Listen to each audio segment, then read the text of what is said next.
સ્થાપત્ય કલાની દ્રષ્ટિએ ગુજરાત હંમેશા આખી દુનિયાની અંદર અગ્રેસર રહ્યું છે।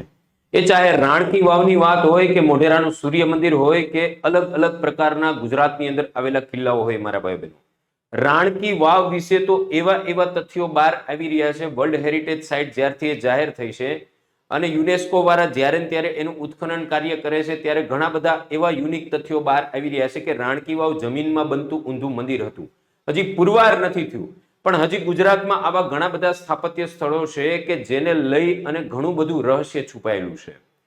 તો આ સ્થાપત્ય કલાની દ્રષ્ટિએ ગુજરાત હંમેશા ઉત્કૃષ્ટ રહ્યું છે। તો આને લઈ અને આપણી પરીક્ષાને અંદર બહુ બધા સવાલો પરીક્ષામાં કરતા હોઈએ છીએ। તો આવા ને આવા જો તમારે સવાલો જાણવા હોય તો આજે બપોરે 2 વાગ્યે જ્ઞાન લાઈવ નર્સિંગ ચેનલ ઉપર આપણે મળી રહ્યા છે ગુજરાતના અલગ અલગ સ્થાપત્યોને લઈને। તો અવશ્ય લેક્ચરની અંદર જોડાજો, મળીએ છીએ લેક્ચરની અંદર।